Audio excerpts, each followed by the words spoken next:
1160 साल कब्ल मसीह फद्दान बाबुल के जुनूब में वाक़े एक पुरअमन शहर।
इश्तारे बुजुर्ग, इस बच्चे को शिफा अता कर, इसकी परेशान माँ का दिल शाद कर दे और इसकी माँ की परेशानी को शादबानी में बदल दे। ए मेरे खुदा, इस बच्चे को शिफा अता कर। इस बच्चे की माँ ये अहद करती है कि तेरी बारगाह तेरे हुजूर में कीमती नजराने पेश करेगी।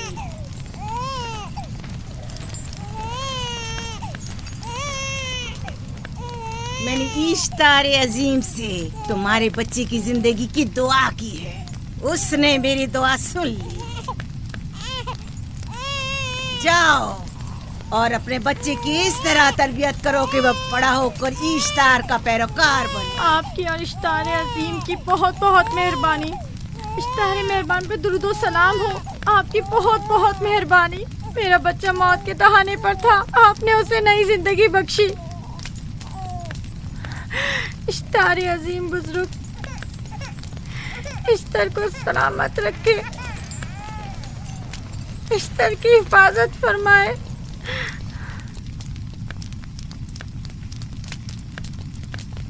यकीनन ये बच्चा भी हमारे बच्चे की तरह शिफायाब हो जाएगा। हाँ, इश्तार मेहरबान और कुदरतमंद है, यकीनन इसे भी शिफा देगा। यकीनन ऐसा ही है। चलें। चलो चलें। ये तुम लोगों को क्या हो गया है? तुम लोग जो खुद मस्जूद मलाइक हो, अपने ही बनाए हुए खुदाओं के सामने माथा टेकते हो। तमाम कायनात इंसान की ताबे है, फिर भी तुम इन बेजान पत्थरों और बुतों के सामने सर झुकाते हो। तुम ये सब बातें अपने तय कर रहे हो और बेकार में हमारे खुदाओं की तौहीन कर रहे हो। मैं खुद से ये बातें नहीं कह रहा हूँ। मैं खुदा का नबी हूँ और मेरी बातें कलाम इलाही में से हैं। ये किताब वो आसमानी सहीफा है जो मेरे जद हजरत इब्राहीम अलैहिस्सलाम पर नाजिल हुआ। मैं उनके दीन का पैरोकार हूँ और इस किताब की तरवीज और तबलीग पर मामूर हूँ। मैं खुद से कुछ नहीं कह रहा। इस आसमानी किताब में ये भी लिखा है कि तुम हमारे खुदाओं की तौहीन करो। मैं तौहीन नहीं कर रहा, सिर्फ सवाल कर रहा हूँ। अगर जानते हो तो जवाब दो, अगर नहीं जानते तो कबूल करो। मैं आपसे पूछता हूँ, इश्तार की इबादतगाह के बुत तुम्हारे खालिक हैं या तुम्हारी मखलूक? तुम लोग इश्तार के हुक्म किताबे हो या वो तुम्हारे ताबे है? इश्तार तुम पर हुक्म चलाता है या तुम उस पर? अगर इश्तार एक कमजोर और नातवा पत्थर है तो फिर उसने किस तरह हमारे बेटे को शिफा बख्शी? सही कह रहा है, हमने भी देखा है। हाँ, ये ठीक कहता है। इश्तार ने इसके बेटे को शिफा दी, मैंने देखा है। वो हकीम दाना जिसने तुम्हारी आवाज़ारी सुनी, उसी ने तुम्हारे बच्चे को शिफा बख्शी, ना कि इश्तार ने। तुमने अगरचे गैर खुदा से लौ लगाई और गैर से ही मदद तलब की, लेकिन वो जो तमाम बंदों के हालात से वाकिफ है, उसने तुम्हारी हालत ज़ार पर रहम किया और तुम्हारे बच्चे को जिंदगी बख्शी। तुम्हारे पास बसारत तो है लेकिन बसीरत नहीं। तुमने इश्तार को देखा लेकिन हकीकी शिफा देने वाले को नहीं देखा। याकूब की बातों का खुलासा यह है कि हम अपने खुदाओं को छोड़कर इसके खुदा की इबादत करें। क्यों, सही कहा ना? भला हमारे खुदाओं से हमें क्या मिल गया जो तुम्हारा खुदा देगा? मैं तुम लोगों को खुदा यकता की परस्ती की दावत दे रहा हूँ, कायनात की हर शय से बाला। हम क्या जाने कि तुम्हारा खुदा बाकी दीगर खुदाओं से बेहतर और बरतर है? क्या मालूम कि तुम और तुम्हारा खुदा माबुद इश्तार के काहिनों की तरह सेम उज़र जमा करने और अपने मुनाफे के उसूल की फिक्र में नहीं हो। सब जानते हैं कि मैं लाबान का गल्ला चराता हूँ और मेरे पास अपना जाती कुछ नहीं है। क्या मैंने अब तक आप लोगों से उजरत तलब की है? क्या अब तक सिवाय मेहनत और मशक्कत के कुछ और करते देखा है? अगर बाद में उजरत तलब कर ली तो?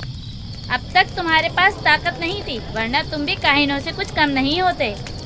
तुम सब एक जैसे हो, सिर्फ अपने मफादात की फिक्र में रहते हो और अपने पेटों को भरने और खजानों के अंबार जमा करने में लगे रहते हो। तुम हक बजानिब हो। तुमने अपना इकलौता बीमार बेटा खोया है और किसी ने भी तुम्हारी मदद नहीं की, ना ही ईस्टर जादूगरनी ने और ना ही माबुद के खुदा इश्तार ने। अगर तमाम खुदाओं से भी मुंह मोड़ लो तब भी हक बजानिब हो। मुझे माबूद के आजिज खुदा इश्तार से कोई सरोकार नहीं। मैं तुम्हारे नादीदा खुदा के बारे में बात कर रहा हूँ। हमने इन बेजान पत्थरों के खुदाओं से क्या कुछ नहीं सहा, अब किसी और खुदा के मुतहम्मिल नहीं हो सकते। माबूद के काहिन आ गए। यहाँ से जल्दी निकलो। भाग जाओ फारिस, भाग जाओ।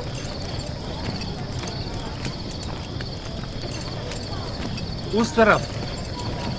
इसे छोड़ दो। जाओ, इसने किया क्या? जाओ, इसे छोड़ दो। जाओ, उसे पकड़ो, भागने ना पाए। जाओ।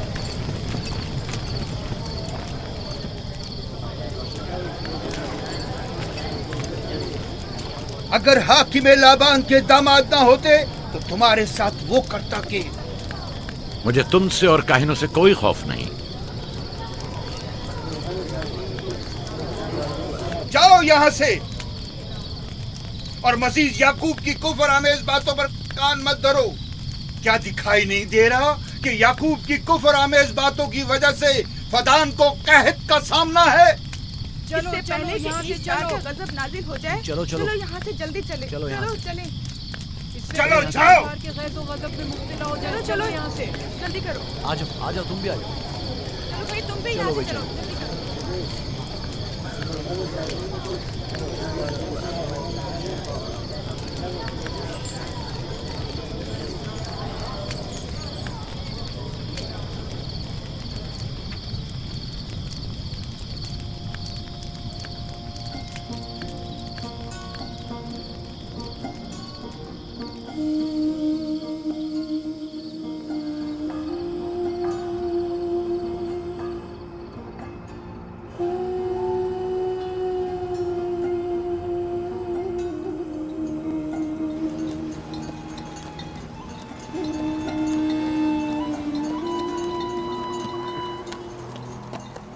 अगर जल्द बारिश नहीं बरसी तो फद्दान के लोगों की तमाम फसलें तबाह हो जाएंगी। उम्मीद है कि खुदा जल्द से जल्द इस शहर पर बाराने रहमत नाजिल करेगा। बाबा ये क्या हो रहा है? ये इन लोगों की पुरानी रस्म है। ईस्तार के दुश्मनों को नजर आतिश किया जाता है, मंजनीक के जरिए आग में जलाना।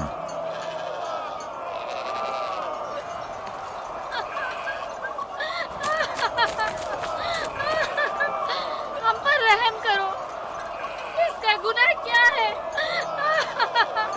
छोड़ दो मुझे, छोड़ दो मुझे। आखिर मेरा गुनाह क्या है? मैंने किया क्या है? छोड़ दो मुझे। तुम ही निगरानी करो, मैं देखता हूँ क्या हो रहा है। ठीक है। छोड़ो मुझे। मेरा गुनाह क्या है? मैंने किया क्या है? छोड़ो मुझे।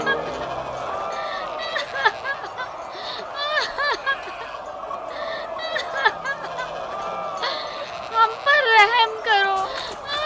छोड़ दो मुझे, छोड़ दो मुझे। मेरा गुनाह क्या है? मैंने किया क्या है? छोड़ो मुझे, छोड़ दो मुझे। इसे छोड़ दो। याकूब चरवाहा है, हाकिम लाबान का भांजा। खाइने मोहतरम हम पर रहम करे। फारस ने कुछ नहीं किया। यही सजा है। फद्दान के लोगों, मेरी मदद करो, मैं बेगुनाह हूँ। फारिस को सजा मिलनी ही चाहिए।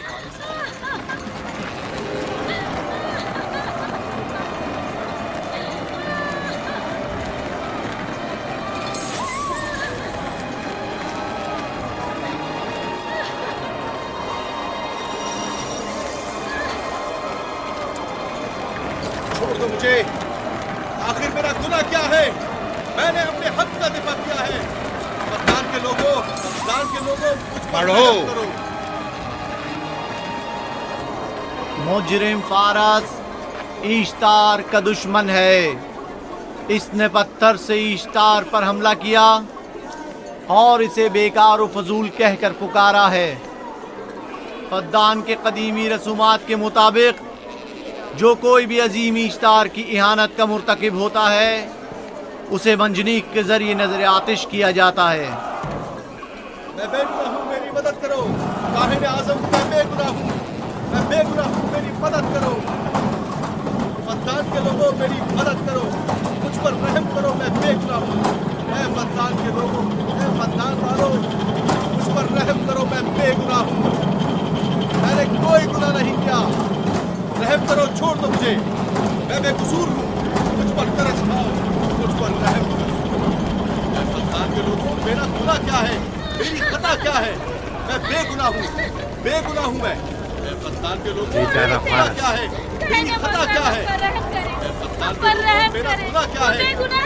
मैं बेगुनाह हूँ, बेगुनाह हूँ मैं।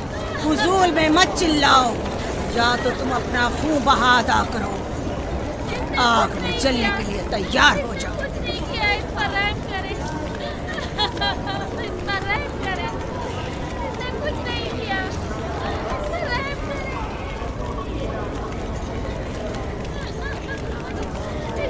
इसका खून बहा कितना है मैं अदा करता हूँ। तुम अदा करोगे? क्या? वो खुद ईश्तार के दुश्मनों में से है।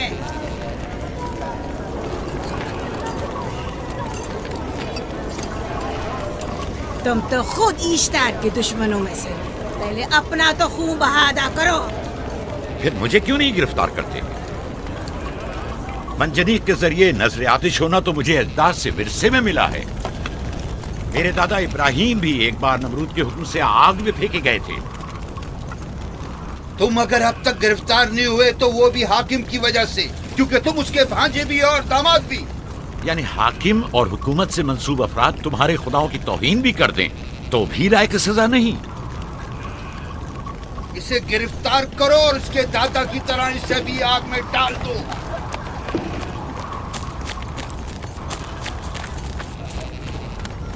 छोड़ो मुझे, छोड़ो मुझे, मैंने कहा छोड़ो मुझे। यहाँ क्या हो रहा है?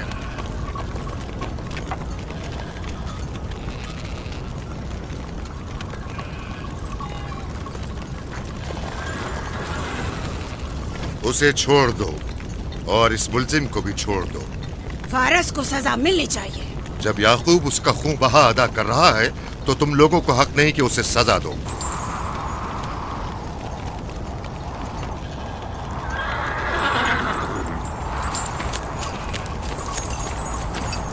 इसे आजाद मत करो।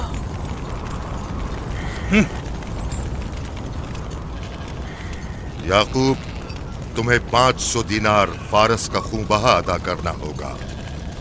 मुझे कोई एतराज नहीं, मैं ये रकम अदा कर दूंगा।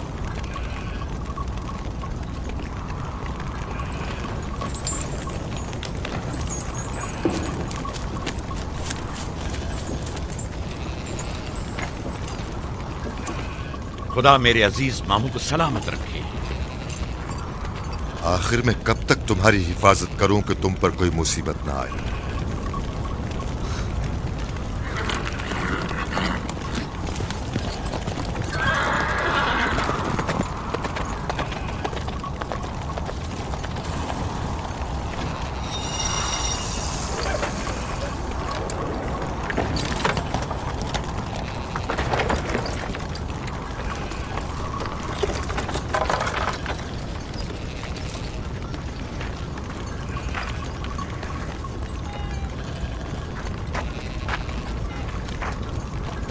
हम शुक्रगुजार हैं आपका, बहुत बहुत शुक्रिया।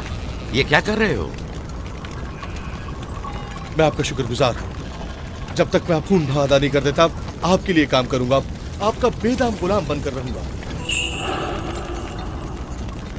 आपने फारस के पूरे खानदान को निजात दी है, आपने हमें नई जिंदगी अता की है। चलो आओ चले।